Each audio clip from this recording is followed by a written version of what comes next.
Hi everyone, you're watching Dalen's Daily Reads, and I'm back again with the youth novel The Girl Who Drank the Moon by Kelly Barnhill. So, The Girl Who Drank the Moon tells the story of Luna who received magical powers as a baby. The premise of the story immediately shows that the genre is it's a fantasy narrative, and that may not be the cup of tea for all readers. Additionally, there are some topics that some families may not want their young readers to engage in. The plot heavily focuses on a witch and witches within the woods. And I understand that some families may not want younger readers reading about witches. Um, so with those considerations in mind, we can go ahead and start diving into this carefully thought out, detailed and interesting story of Luna that was written by Kelly Barnhill. So the story begins with a parent who is expressing his fear of a witch who lives in the woods. And immediately the setting and the tone of the story is laid out. We get this idea of the woods. It's kind of scary, as well as a witch. So you're immediately getting fear from the first chapter. The story then goes into the day of sacrifice where parents hand over their babies. And immediately this shows why this book is catered to readers maybe who are 10 or older. Maybe not so much our um younger readers. Maybe we're not having a 5-year-old read this. But it also is a novel, so that wouldn't happen regardless. So Zan rescues Luna, who's a mischievous child, and Luna has so much power. Luna attempts to put a spell, or Zan attempts to put a spell on Luna that will contain her magic until she turns 13, which will ultimately give them time to train her how to properly use those powers because at the moment she doesn't really know what to do with them. She's just running amok with her powers. So Zan begins to expose Luna to things and events, but also restricts her from going on certain trips. And Luna is very aware that Zan isn't intentionally keeping things from her.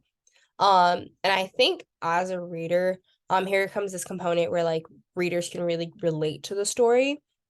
Because I began to reflect on my own experiences as a child, and I can see a child reflecting on their life as they're reading. Because maybe you have a child, or maybe you yourself are very outgoing, and you have family members who don't respond well to that. We see that in the case of Luna. She has so much power and she doesn't really know how to contain it. So we see this response in regards to her powers. There's also this component of being relatable where your family might keep things from you, and you as a child you might be torn between, okay, I'm a child, I'm going to stay in my place, I don't want to know, but also you are very curious because you are a child. And this book even says curiosity is the curse of the clever. And I think that's really relevant in the case of children.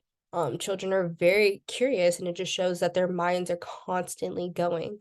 um so while we are getting this insight on Luna's life, we still have the parent who starts off the story, alternating perspectives, and the parent is continuing to discuss the presence of the witch. Um, so overall, The Girl Who Drank the Moon is very poetic, and I'm not just saying that because spells. I think Barnhill writes in a way that flows elegantly. So one example specifically, it states, patience does not run, nor blow, nor skitter, no falter. Patience is the swell of the ocean. Patience is the sigh of the mountain. Patience is the shore of the bog. Patience is the chorus of the star. And I think that just shows that poetic element, in the way that Barnhill is able to write with such grace. There's also a lot of imagery. There's imagery for days in this book. As it relates to the setting, you begin to picture yourself there. And typically, I don't encourage film adaptations of movies often, but I can see a film of this movie, or a film of this book being appealing to maybe upper elementary and middle school students, because the story is really captivating. And I think once you have those actual images, I think that would be really awesome. Again, many themes in this book, such as family, hope, and control, that can all be very relatable to young readers. But I do think that the fantasy element reaches a very niche group of our readers. So, with that being said, thank you for tuning in and stay tuned for our next vlog on our book next week.